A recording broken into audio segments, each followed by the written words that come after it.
Well, we are back. It's time for Ben After Dark.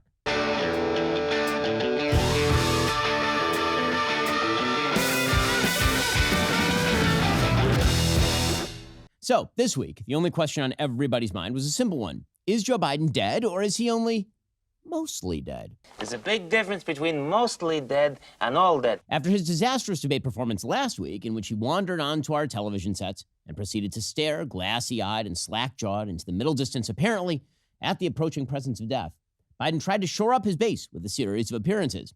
It did not go amazing. First, he did a press conference that lasted 4 minutes and 4 seconds, or as Kamala Harris calls it, one Willie Brown date. It's also coincidentally how long it takes Joe every morning to realize his pillow is not edible. Then he showed up to July 4th, where he thought it was Christmas. Joe Biden! Ho, ho, ho! To be fair, Biden is mostly just excited. He gets to sit on Santa's lap. He's going to ask Santa for a choo-choo this year. So is Pete Buttigieg, by the way. Then Biden held hands awkwardly with Kamala to demonstrate solidarity, and also to prevent Kamala from physically sticking a knife into his ribs. Got to keep those hands where he can feel them. Biden's defense is not going well, but Dr. Jill is there to prop up Joe. She did a Vogue cover this week with the caption, "We will decide our future."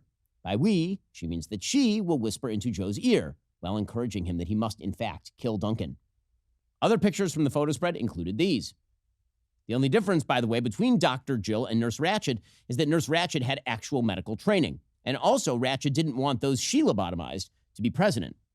Affirmative Action Press Secretary Karine Jean-Pierre also had to spend this week pretending Joe Biden is totally fine. She said that Biden was totally with it, totally fine, playing chess upside down underwater while writing poetry in French with his left hand and prose in Russian with his right. All of that might have been credible, except that Joe Biden then went out and told donors there was a problem with his brain. They had to take the top of my head off a couple times. I wish I were kidding. I am not. He told donors he was fine. Quote, "It's just my brain." This reminds me of the time O.J. Simpson told the police that Nicole was fine the last time he saw her, except for her neck. Also, Biden told donors that he would be better as soon as he stopped working so much and stopped doing events past 8 p.m. Again, I wish I were joking. I am not. He said that. You can't even write jokes about that. The good news is we now know when China will attack Taiwan, 8:01 p.m. Eastern Standard Time. Meanwhile, the media have spent the week acting totally outraged that Joe Biden is senile, or more accurately, that Joe Biden was dumb enough to expose the fact that he is totally senile. In fact, here's a clip of members of the media trying to track down just how Biden's senility was covered up. Someone drove a hot dog-shaped car through the window! Somebody call the cops. We need to find that driver. They could have killed someone. Whose car is this? Yeah, come on. Whoever did this, just confess. We promise we won't be mad. It's been kind of fun to watch the media members pretend their angst and outrage over the stuff they totally knew 3 years ago, but instead decided to cover up. I similarly am shocked and outraged over the fact the dishes in my house were not done last night. I am not sure who could have done this. It remains a mystery. The problem for the media is this. Behind every mediocre and senile man is a grasping and terrible woman. In this case, too, Jill, who will leave if Joe does, and Kamala Harris, who will not. I'm not fucking leaving. So the media are now trying to make fetch happen. They want to take a 90-second look at Kamala Harris. The first 91 weren't good enough. This time it'll be different. And so the glowing pieces on the genius of Kamala Harris have begun, unburdened by what has been. I can imagine what can be and be unburdened by what has been. You know? What can be, unburdened by what has been. What can be, unburdened by what has been. What can be, unburdened by what has been. What can be, unburdened By what has been. who we can be, unburdened by who we have been. Oh, well. Donald Trump, for his part, has stayed mostly silent, which, as my friend Frank Fleming recently tweeted, is kind of scary. It's like that scene in Jurassic Park where the velociraptor uses the door handle. Yes, Trump is learning. Life finds a way. Listen, the amount of uncertainty in the world right now is insane. Saudi Arabia, for example, recently ended its 50-year petrodollar deal with the United States that has the potential to weaken the U.S. dollar. I mean, so does our gigantic national debt. Well, if there's less demand for the U.S. dollar, what exactly happens to its value? It's reasons like this I feel it's important to diversify some of your savings into gold. You can do that with the help of my friends over at Birch Gold. Right now, qualifying purchases by July 31st are eligible to get a one-of-a-kind, limited edition Golden Truth Bomb. It's pretty cool. The only way to claim your eligibility is by texting BEN to 989898. Protect your savings by diversifying away from the U.S. dollar with gold. Text BEN to 989898. Birch Gold will help you convert an old IRA or 401k into an IRA in gold for no money out of pocket. Right now, qualifying purchases will get a limited edition Golden Truth Bomb. Text Ben to 989898. Again, text Ben to 989898 today to get started. They're the people I trust for my gold investment. Ask them all your questions and then get started by texting Ben to 989898 today to hook up with my friends over at Birch Gold. In lighter news, last Sunday night, the BET Awards took place in Los Angeles, California. It's a celebration of black excellence that also gave a 2015 award to singer Sam Smith. Well, to be fair, Sam Smith is just as black as he is non-binary. Anyway, the BET Awards were a little off. First up, during their in memoriam tribute featuring black celebrities and notable figures who have died over the last year, some familiar and worthy names were featured, like music executive Clarence Avant and actor Bill Cobbs, each getting applause from the audience. And then this appeared. That is not photoshopped. It is the former NFL player found civilly liable for murdering two people, O.J. Simpson. It's just wild that BET found it appropriate to honor a man known for physical abuse. I have just been informed that Chris Brown has 7 BET awards. Well, the least they could have done is feature a celebrity no longer with us who does spread awareness that's needed, like missing person Ellen Page. Black or white, she needs to be found. Then, also during the broadcast, host Taraji B. Henson performed a skit, which was actually paid for by the Biden campaign. She called Vice President Kamala Harris on video chat and participated in a level of pandering that would make Nancy Pelosi take a knee. Let's take a quick look at this masterclass in cringe. Madam VP Harris, I'm worried about the election. Women's reproductive rights are on the line. Our Supreme Court is on the line. Our basic freedoms are being tested, Madam VP. I know you've been traveling across the country. What are you hearing? Yeah, girl, I'm out here in these streets. And let me tell you, you're right, Taraji. There is so much at stake in this moment.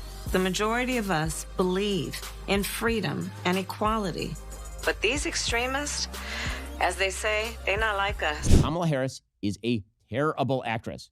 Presumably, she was more convincing with Willie Brown.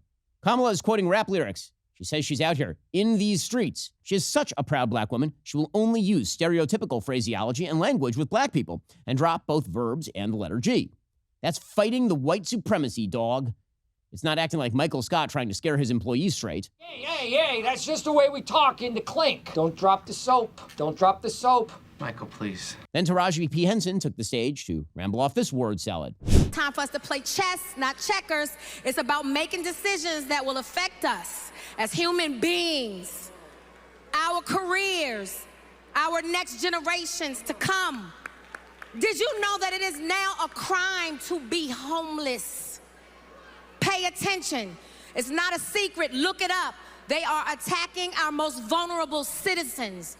The Project 2025 plan is not a game. Look it up. Even the crowd couldn't take her seriously. Look at them in the background. They're like the audience for Brokeback Mountain. They know they're supposed to be engaged and entertained. Really, they're just bored and annoyed. And later, they'll tell their friends how great it was. A recent Business Insider article keeps saying Americans are to blame for the dumpster fire economy because of our bad perception or something. Well, here's the thing. They're lying. So let me help you find ways to save money in this bad economic climate. One way to do that, switch on over to PureTalk. If you're one of many American families looking to cut down on your monthly bills, you need to start with your cell phone service. I recommend PureTalk because it's both affordable and reliable. PureTalk is rapidly becoming the wireless company of choice for conservatives. Plus, it's great for families because the more lines you add, the more you save. Not to mention, PureTalk is veteran-led. Instead of funding DEI initiatives, they fund basic services for vets who have served the country. 100% of their customer service team is located right here in the United States. If you're looking for ways to save money for your family, I highly recommend switching on over to PureTalk. Visit puretalk.com/Shapiro to explore their offers. When you make the switch, you'll get an additional 50% off your very first month of service. Visit puretalk.com/Shapiro. Upgrade your cell phone service to America's most dependable 5G network. Save an extra 50% off your first month. puretalk.com/Shapiro today. While we're on the topic of completely irrelevant award shows, the ESPYs are set to air next week from LA, celebrating the best in sports. If you've forgotten the ESPYs, that's the program that honored Caitlyn Jenner the year Bruce said he was a chick, then completely ignored Caitlyn once he revealed he was still a conservative. I am getting so tired of this woke world. Chop off your dick. ESPY award. Vote Republican into the disappearing hole, along with Ellen Page. Where is she, anyway? In recent years, the show has also featured Michelle Obama, Colin Kaepernick, and slow Joe Biden, forcing woke politics into another unnecessary field, a move that has put both ESPN and the Disney company into a Wall Street freefall that could rival Splash Mountain, which is a ride they removed for the same dumb reason. And now this year, the show has decided to give their prestigious Pat Tillman Award for Service, a distinction they usually bestow on a hero who has helped others in a way that echoes Tillman's legacy of courage and selflessness. Tillman, a former star NFL player who turned down a multi-million-dollar contract to enlist in the U.S. Army after September 11th, was killed while on duty in 2004. So with this type of patriotic legacy attached to the award, who have they decided to hand it to this year? Prince Harry. Yes, Captain Tolja, the Duke of Sussex, a true American and sporting hero, who is British and doesn't play sports and is not a hero. This is like they gave an Oscar to the ShamWow guy. You'll be saying wow every time you use this towel. It didn't take long for people to call out this brainless decision, including Tillman's own mom, who somehow is not involved in the process of selecting the honoree. Mary Tillman said she was shocked that there are far more fitting candidates doing amazing things in the veteran community without the money, resources, or privilege that Prince Harry has. I'd like to add those other options don't have a history of dressing up as a Nazi. It's definitely not a good time to be a Nazi. Imagine being a member of the U.S. Army who, let's say, lost a leg in combat and has since dedicated his or her entire life to raising money for wounded soldiers. And then as a sports fan, you turn into the ESPYs and you witness a Nepo baby who was an uncredited stormtrooper in The Last Jedi and was recently interviewed by Oprah about his horse royal family tell-all memoir, accept an award for his magnificent heroism. Oh, ESPN, when will you ever learn? And just wait till you see who won Best Female Athlete. At least she's American. Speaking of out-of-touch rich people, writer-director Damon Lindelof penned a guest column for Deadline on Wednesday, claiming to be a significant contributor to the Democratic Party. Lindelof has questions about Joe Biden. The bad news for Lindelof is that he, as always, has no answers to those questions. Lindelof is proposing a dembargo, announcing that he will no longer donate to his party and encouraging others in positions of influence to follow suit until Joe Biden removes himself from the re-election campaign. Lindelof thinks that with slow Joe on the ticket, things will end badly for the Democrats. And if anyone knows anything about bad endings, it's the creator of Lost. I will never forgive him for the finale. Never. Ever. Ever. The man who wrote Prometheus and almost single-handedly killed the Alien franchise. The auteur who somehow fumbled the movie about Disney's Tomorrowland. The genius who decided cowboys should face aliens and somehow made that movie suck. This isn't blowing my mind. It's just pissing me off. Has proposed that no more checks be written, no ActBlue links are clicked, and no more ladders are given to Pete Buttigieg to make Keebler cookies in a tree.